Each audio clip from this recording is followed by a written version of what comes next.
It's my great honor at this point in time to introduce you to your keynote speaker. I have a Justin Bieber joke. I just have to prepare you. I don't usually say Justin Bieber jokes. And one was mentioned yesterday, too. So again, I'm breaking two rules. But how many of you are on Twitter? Any Twitter fans, Twitter followers, people? Our keynote speaker was reported in the news as the single most influential educator on Twitter. And they actually had a statistical way of tracking this. How many times are the things that she says retweeted, or how many times do people mention her? And she's number one. The only other human that is more retweeted, more influential is, in fact, the Bieber. So he was not available today. No, in any case, I absolutely want to welcome with great warmth and joy Diane Ravitch. She's a historian of education at New York University. She wrote the best-selling book that you see up here, The Death and Life of the Great American School System. And she is a graduate of the Houston Public Schools, Wellesley College, and holds a PhD from Columbia University. She's heavily influential, very, very important for us to listen to today. I'm looking forward to hearing her myself. Ladies and gentlemen, I give you Diane Ravitch.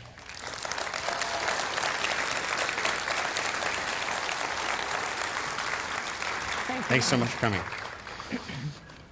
Thank you so much for inviting me. I'm actually here to get some more followers on Twitter. As I listen to all these wonderful awards and the number of people who do volunteer work for Q, it reminded me of the debate that's been going on these past few years about extrinsic awards to teachers, merit pay, bonuses, the assumption being that teachers won't work hard unless there's money in it for them. And here you guys are working your hearts out because this is something you believe in. And actually the science shows that people do work harder and smarter when they're working from a sense of purpose and a sense of idealism. And your organization, Q, is proof of that. So I am an avid user of computer technology. I probably spend 8 to 10 hours a day online, sometimes more. And that's what you do when writing and reading is your day job. I have hundreds and hundreds of friends all over the country whom I've never met. Whenever I go out to speak, whether it's California or North Carolina or Florida, I meet someone for the first time who's a very dear friend online. And they begin by telling me their Twitter name. What a world.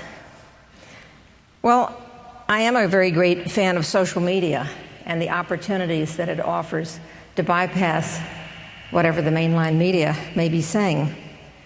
For me, Twitter is a mini blog, and I have a regular weekly blog where I usually write an essay of several hundred words, but I enjoy the opportunity to do the Strunk and White rule, which is to try to say what you want in the fewest possible words, preferably in 140 characters. So through Twitter, I also learn so much. People all over the country, and in fact, in Australia, New Zealand, and in England and France, send me articles so that it keeps me informed. It's kind of not just a mini blog, but a mini college to keep me up to date. My first computer was a TRS-80. Now, I bought that in about 1980. You may remember the TRS-80 Model 3. It was called, for short, it was called the Trash 80. Actually, I own two of them because one of them was always in repair. I wrote a book that came out in 1983 called The Troubled Crusade on the TRS-80. And I remember one memorable day, I had just gotten into chapter 6 of the book. I'd written about 10 pages, and I committed an unpardonable sin. I forgot to save, and I mistakenly hit the wrong combination of letters, and it all disappeared. I was using a writing program, which those of you who are antiquarians may recall. It was called Scripsit. And if you put control something, you had a capital letter, and control something else, everything was gone. And I hit the other one. So I was heartbroken because it suddenly seemed to me, it's like when you go to an auction, you want something and you lose it, it's the best thing ever in the world. If you lose 10 pages, it's the best 10 pages you've ever written. So I kept looking and trying to figure out how could I find them. They're somewhere. They had to be somewhere. And in my search, I reached out to computer people that I knew, and I found somebody who lived about 40 miles away from me who actually had a program. I forget what it was called, some weird name like Project Zero. And he was able to discover those 10 pages. He said they were floating. You can imagine bringing this big, heavy computer. They were floating in the memory of the computer without a name. I thought that was really sad. They were like orphaned words. I was able to bring them home and put a name on them. Of course, once I saw them, I thought, what did I want those 10 pages for? So, although I was using a computer, but I was certainly not a tech pioneer, but somehow I was invited by Apple to come to Cupertino in 1995 to judge a contest. And the contest that was to decide on the most creative ideas for the computer of the future. And I had the great pleasure of serving on a panel with Jonathan Kozol, Ray Bradbury, and Alan Kay. And Apple had invited graduate students from a variety of universities to submit their proposal for what the computer might be able to do 5 or 10 years hence. So we sat through all of this. We heard some wonderful ideas. We selected a winner. And then at the end of it, the Apple executives stunned the judges by saying, but we already know how to do all of that. There's nothing new here. No futuristic idea was beyond their reach, and that was 15 years ago. Well, I mention all of this to say that although I am sort of old, I'm not a Luddite. I'm a little bit of a Luddite, but I'm not totally a Luddite. I use computers constantly. I love my technology. I'm awed whenever I see the magic that a gifted teacher and that teachers everywhere are now producing in the classroom. I'm genuinely excited by what teachers are able to do to bring to life history and the sciences and economics, the arts, and other studies. For a century, educators have dreamed about student-centered learning, and now technology has the potential to make it real. There's no question that with technology, students can rise to a different level of engagement and learning far beyond the power of the textbook. In some ways, and maybe in all ways, technology is now making the textbook, which has become so overstuffed, is making the textbook obsolete. Almost a decade ago, I wrote a book called The Language Police, in which I described how pressure groups of the left and the right and from everywhere else were censoring the language and the subject matter in tests and in textbooks. And at the textbook adoption hearings in California and in Texas and elsewhere, these groups would appear as reviewers of textbooks and instructional materials. One group would say that they wanted all stories removed that portrayed disobedient children, because they were sure that children would be disobedient if they read about disobedient children. Other groups complained if the science or the history textbooks mentioned the E word, evolution. Others complained if there was not equal representation of gender groups in textbooks. And I remember in California, an exception had to be written to say that you could portray the Constitutional Convention without equal numbers of men and women. And others still complained if they did not have equal representation of their particular group or ancestral group in the textbooks. So publishers of educational materials became intimidated, and they practiced self-censorship to fend off these vigilantes. And I learned from editors in different publishing companies that there were hundreds of words they were not allowed to use.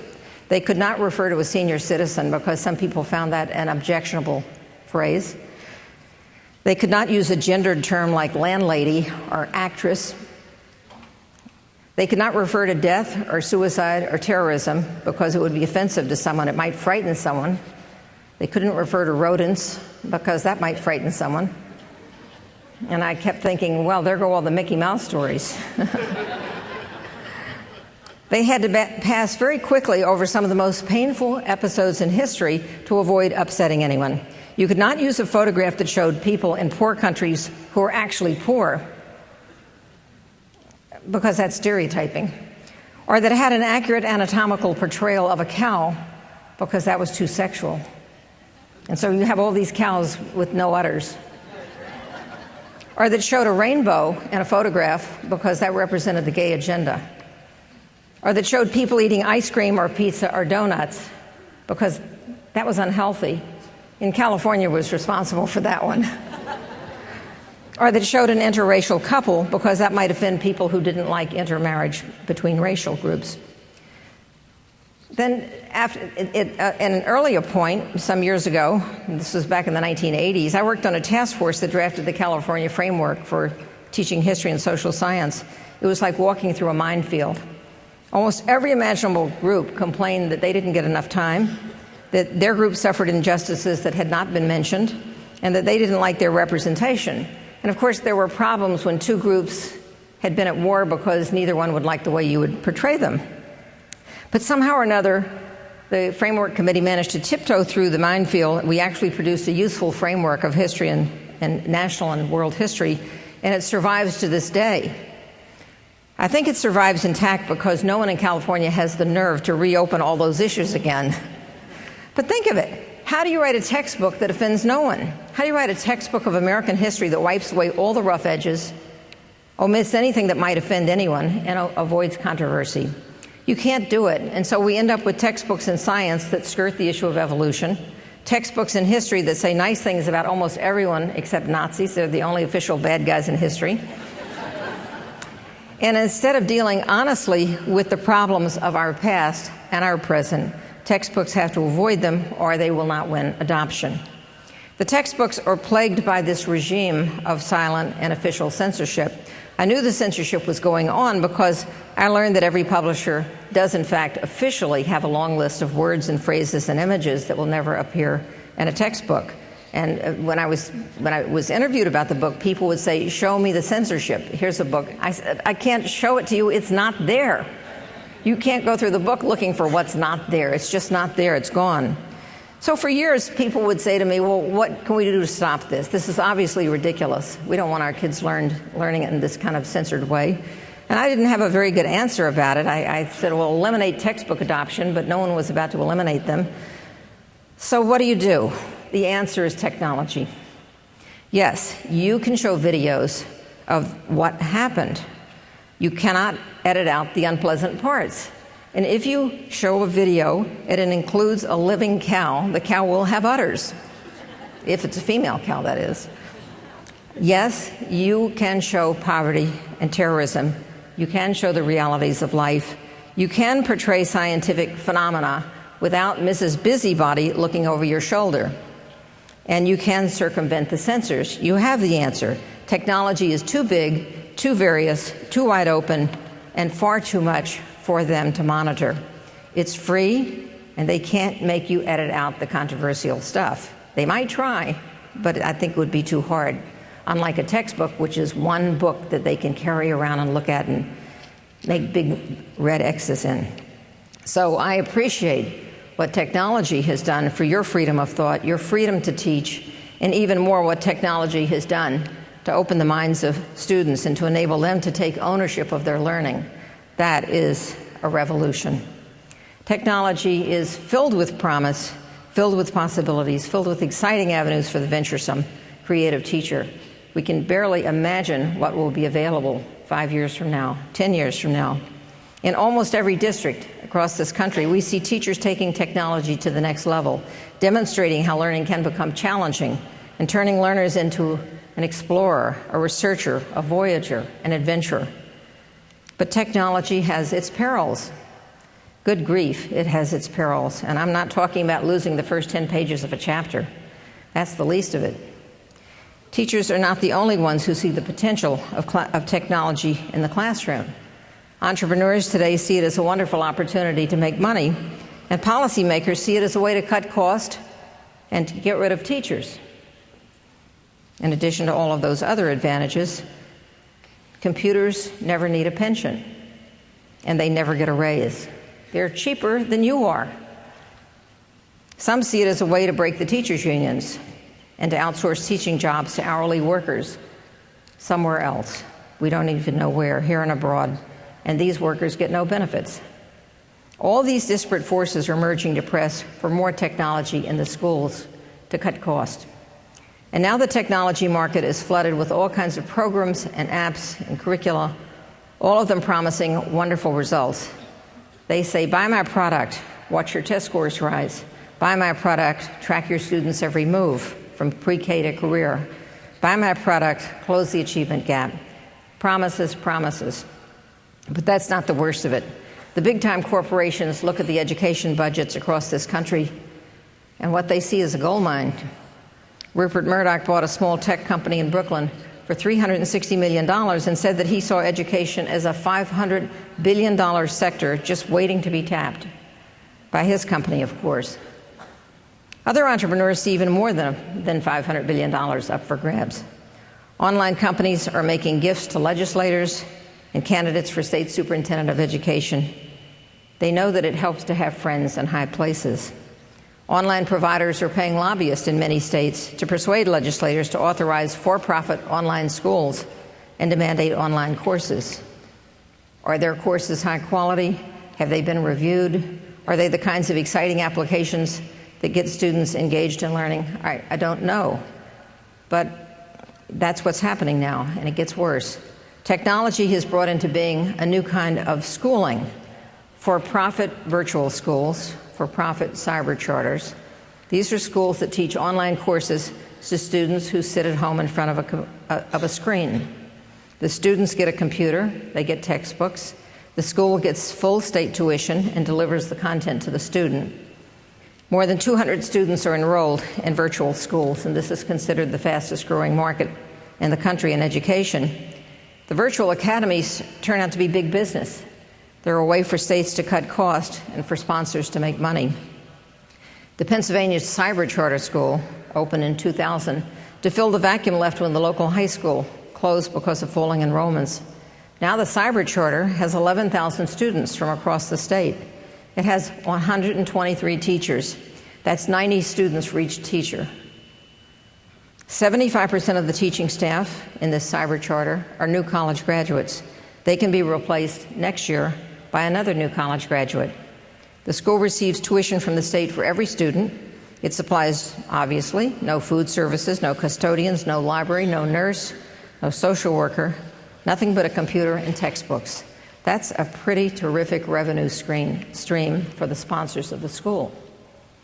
The biggest provider of virtual schooling is a company called K-12, a for-profit company founded in 2000 by former Secretary of Education Bill Bennett, former junk bond king Michael Milken, and former Goldman Sachs and McKinsey consultant Ron Packard. K-12 went public in 2007. It's listed on the New York Stock Exchange.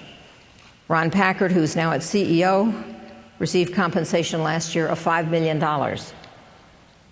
All taxpayer revenue, more or less a little bit more than your typical superintendent, let's say.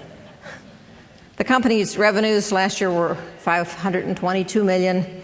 It's a good business. It's growing fast.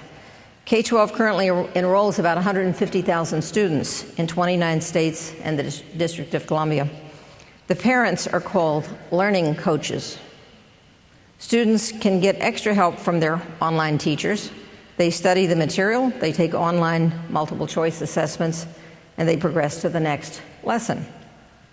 Their online teachers typically monitor between 50 and 100 screens. In high school, some of them monitor as many as 250 screens. Think of the savings to state education budgets to have a ratio like that.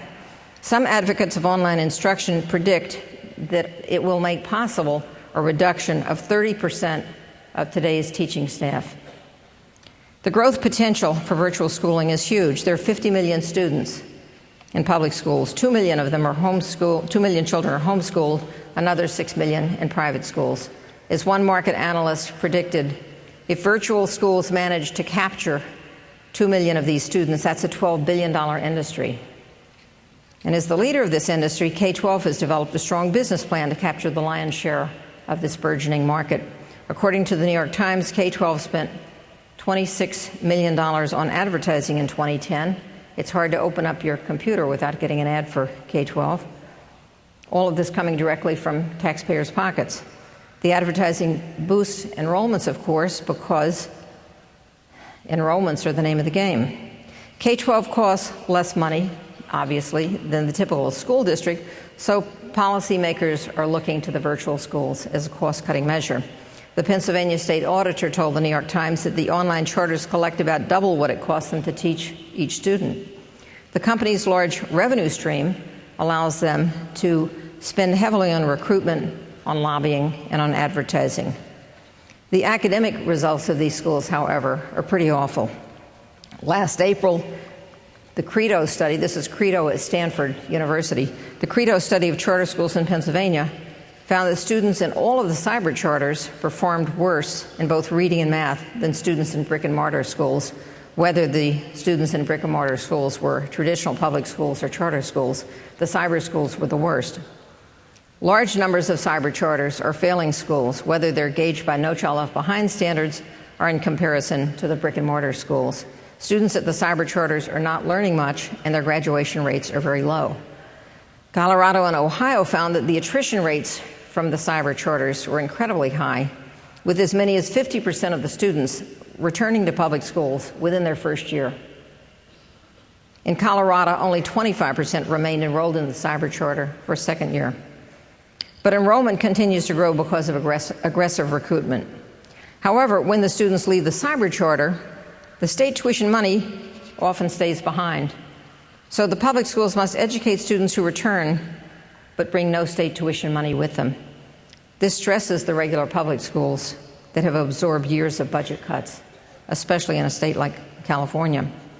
In Colorado, journalists poured through the state's records and determined that many of the online students were further behind academically than when they started the cyber charter. The dropout average at the Colorado charters was 4 times the state average. The graduation rate at the Colorado Virtual Academy, the graduation rate was 12% compared to a state average of 78%.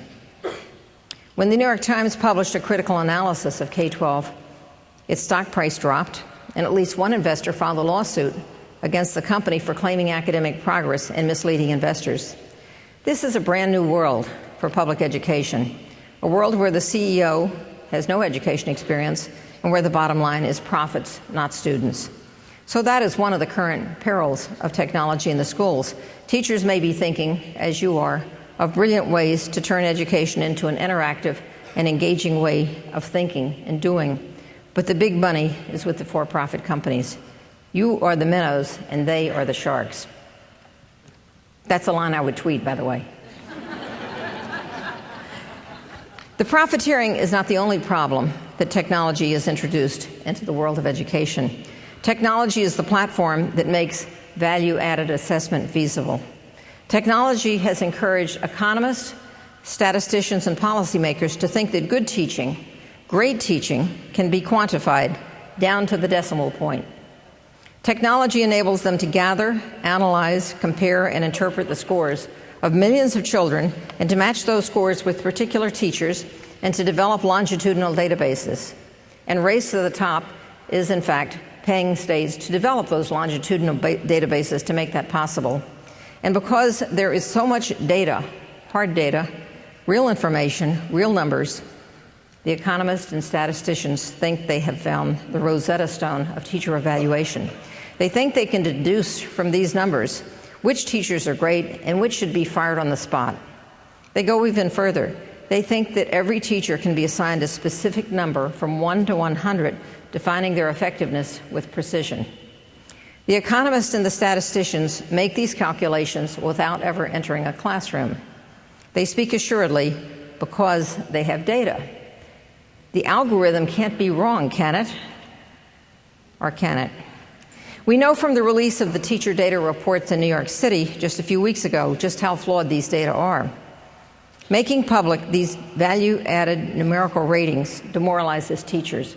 It demoralizes the ones who get the low scores. It demoralizes the one who get the high scores, because those with high scores realize how arbitrary this system is and that they could be on there next year. Even Bill Gates and Wendy Kopp wrote opinion pieces opposing the public release of teachers' data ratings. But neither Gates nor Kopp questioned the validity of the data. I question the validity of the data. I think they're junk science.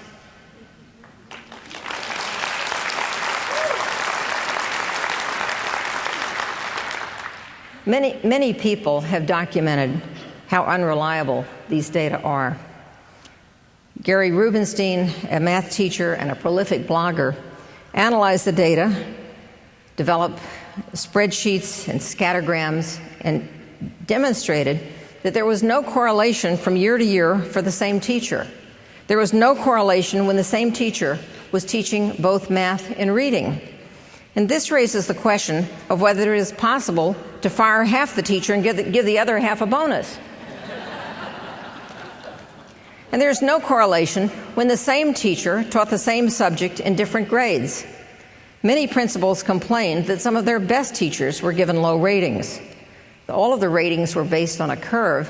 And so, for example, when gifted teachers were compared to gifted teachers, if you can imagine the possibility that maybe they were all terrific teachers, nevertheless, the curve requires that half of them are below the mean, and half of them will be low-rated teachers.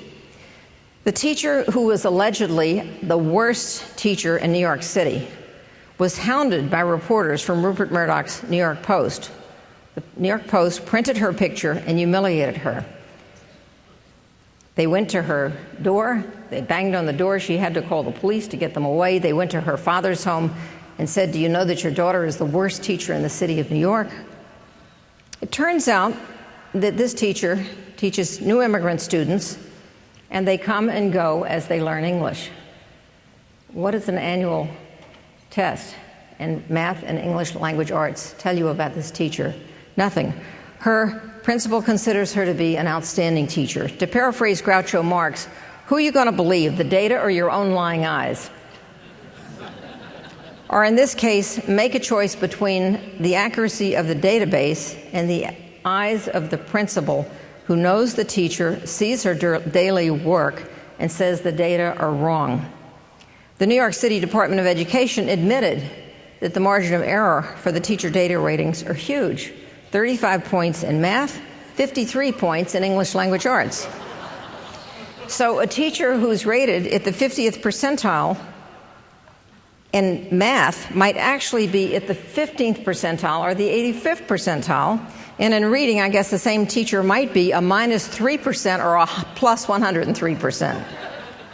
How meaningful is this in terms of giving somebody a number and wrapping it around their neck and then publishing it in the newspaper and putting it online? And the mayor says that parents have the right to know.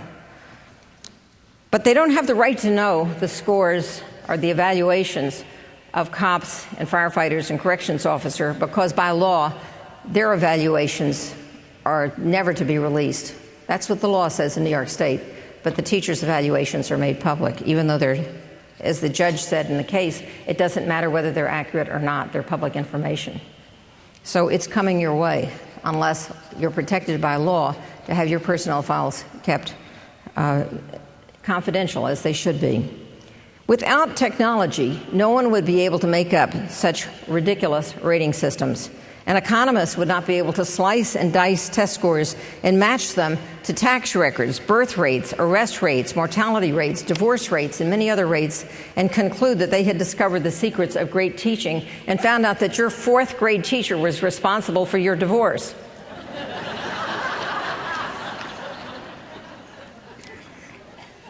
Technology has generated something like a love affair with data. We forget that data are not reality. They are representations of reality. It's not that hard to manipulate data. It happens all the time. Just read the business pages of the newspaper every day. Think Enron. Think WorldCom. Think Madoff. Think Lehman Brothers. Every one of them had wonderful data, right up until the day they went into bankruptcy. And remember the quants, the financial wizards who believed that they could figure out the ups and the downs of the market by formula. Their hubris helped to propel the spectacular rise and collapse of the stock market in 2008. They put their faith in data, and they were wrong. Jaron Lanier, the tech genius and pioneer of virtual reality, wrote a brilliant book that you, I hope, have read called You Are Not a Gadget. Lanier proves that you can love technology, love its promise, love the net, yet still worry about what it's doing to our minds and our ability to think and create. He writes, and I quote, "Information underrepresents reality.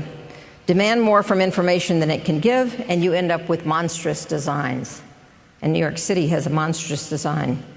And this monstrous design is spreading. Because of No Child Left Behind, he writes, teachers are forced to teach to the test, and thus even the best teachers are disenfranchised by the improper use of educational information systems. He writes, what computerized analysis of all the country's tests has done to education is exactly what Facebook has done to friendships. In both cases, life is turned into a database. Both degradations are based on the same philosophical mistake, which is the belief that computers can presently represent human thought or human relationships. These are things computers presently cannot do. When it comes to people, we technologists must use a completely different methodology. We don't understand the brain well enough to comprehend phenomena like education or friendship on a scientific basis. So when we deploy a computer model of something like learning or friendship in a way that has an effect on real lives, we're relying on faith. When we ask people to live their lives through our model, we are potentially reducing life itself. How can we ever know what we might be losing? So what else do we know about the effects of technology on human behavior? We know that technology opens the world's storehouse of knowledge, but we also know that it brings out unbelievable meanness in people. People say things to strangers on the internet that are unbelievably cruel and insulting, things they would never say in a face-to-face encounter. Often people hide behind anonymity to write vicious comments about others.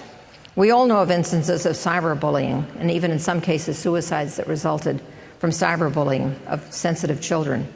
One thing we have to teach our students is how to ignore cyber insults. It's not enough to say, as we used to, sticks and stones may break my bones, but words will never hurt me. In the case of cyberbullying, the insult is not simply a schoolyard taunt. Online, the hurtful words are put on view for the whole world to see, and they remain there perhaps forever. We can't stop it, so we have to teach children to learn how to take it. We have to learn to disregard the bullies and hope they'll lose interest if we ignore them. I have two other concerns about the perils of technology. One is that we're now bombarded by information that has not been vetted by anyone. Of course, one of the virtues of the internet is that it opens up the world of information to everyone without any filter. But one of the dangers of the internet is that not everything you read is accurate. Some of it is demonstrably false. I well remember the editing process at the Encyclopedia Britannica, where I served for many years on the board of directors. Every single statement was scrupulously checked and double-checked. Now we have Wikipedia, which is a brilliant innovation, but I have read entries on Wikipedia that were clearly wrong. Anyone with a pet peeve or an axe to grind can insert their strong opinions, awaiting someone else to scrub them. That someone may never appear. My other pet peeve is that the testing companies now can use computers to grade student essays. I saw this technology demonstrated several years ago when I was a member of the National Assessment Governing Board, and for sure it's cheaper to grade papers by machine, the way bubble tests are graded, but no machine can judge nuance or irony or tone or some amazing burst of creativity. I fear that the use of these programs will inevitably reduce student work to the most predictable, most mechanistic kind of exercise. I fear the loss of originality, the loss of thoughtfulness, as students write by formula to satisfy a computer, to live up to an algorithm. In some ways, we may now be seeing a replay of what happened to the original college board examinations. Over 100 years ago, the nation's colleges decided to establish a common examination system, so they created the college entrance exams. And every year, hundreds of high school teachers and college professors would sit together to write the questions and grade the answers from the previous year. Students were expected to write the answers to questions about history and literature, to write essays, to show their work in mathematics and science, and to demonstrate what they knew in writing. The exams were graded by the same teachers and professors, and they checked each other's work.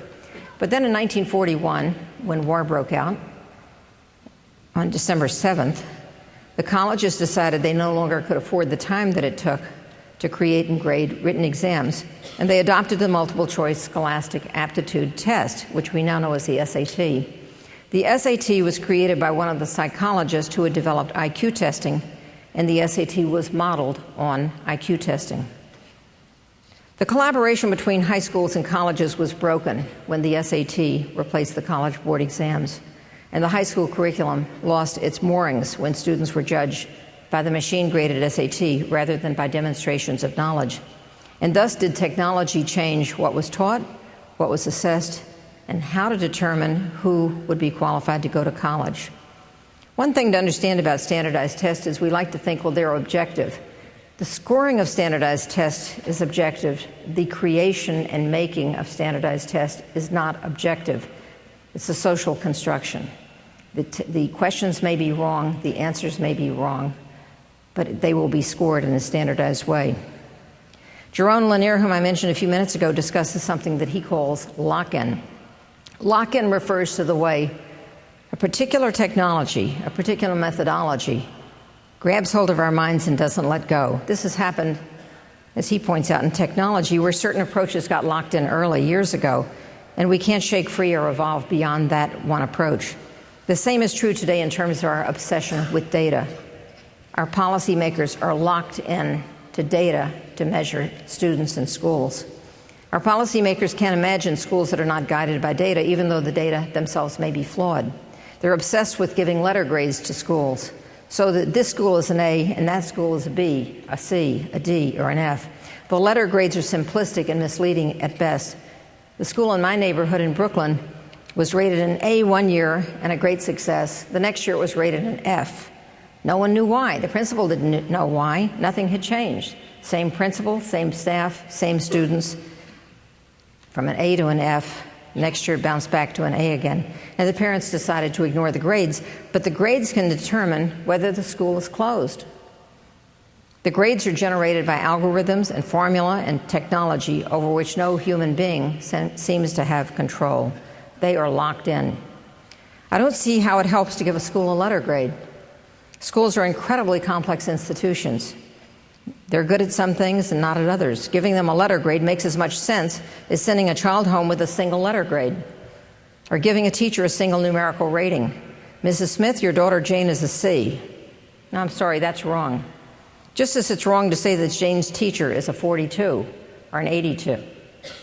We cannot allow technology to dehumanize us. Jane is a child. Jane has a mind. She has hopes. She has fears. She has dreams. She's a person. She's not a test score. Jane's teacher may be inspiring or not. She may be great for some students, not for others. But she, too, is more than the sum of her students' test scores. The teacher should be judged by her performance in the classroom, her ability to encourage her students, and her willingness to support her students and the school community. Test scores cannot capture all of that. Alan Collins and Richard Halverson, in their book, Rethinking Education in the Age of Technology, speak enthusiastically about the way that technology will make it possible at last to make education individualized, customized, personalized. They envision the end of lockstep schooling, the beginning of an era in which learners take control of their education. But we know that something else has happened. Instead of breaking the grip of standardization, the policymakers at the federal and state levels, and I exclude Tom Torlakson, the policymakers at the federal and state levels are using technology to impose even more standardization on teachers, schools, and students than ever before. We see them using the technology of testing as a lever of control, a way of punishing teachers and administrators and students who dare to think differently. We see state legislatures handing students over to for-profit corporations to cut costs. We see the online corporations using technology to cut costs by replacing teachers and increasing class sizes. For many of these companies, individualization and customization means that each student moves through a tightly scripted curriculum at his or her own pace. But this is a repudiation of the vision of technology as a tool to unleash ingenuity and inspiration. We are at a turning point. Will public education survive the galloping rush towards privatization and standardization? Will teachers be free to teach with creativity and passion, or will they be condemned to teach to the test? Will teachers gain the freedom to teach what they love, or will they be compelled to follow a scripted curriculum? Will students have the freedom to think for themselves, or will they be judged solely by their ability to find the right answer on a bubble question? The more we teach to the test, the more we force children into the straitjacket of multiple choice thinking. the more likely we are to punish divergent thinking. The more our policymakers demand higher test scores, the more teachers are pushed to neglect the skills needed for individual and social success in the 21st century. We're now trapped in the coils of stale thinking. We're locked in. We're trapped by faith in data. We're trapped by distrust of professionalism. We cannot yet say whether technology will liberate us or will tighten the coils of control of the elites. Technology is powerful, but so far our policymakers are intent on using that power to reduce all of us, teachers, principals, students, parents, citizens, to data. They seem intent on enumerating us, evaluating us, grading us, ranking us, rating us. This is the thinking of a world too flat for me. Don't let them flatten you. Don't let them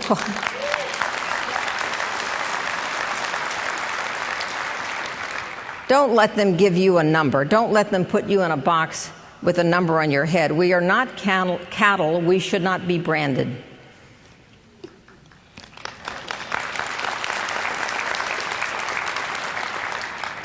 Let us dare to use technology as it should be used. Let us use technology to dream, to create, to explore, to find new worlds, and to learn without boundaries.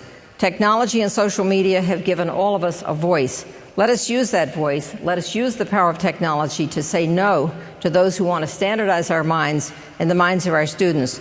Let us use the power of technology to create the world we want to live in. Thank you so much. Thank you.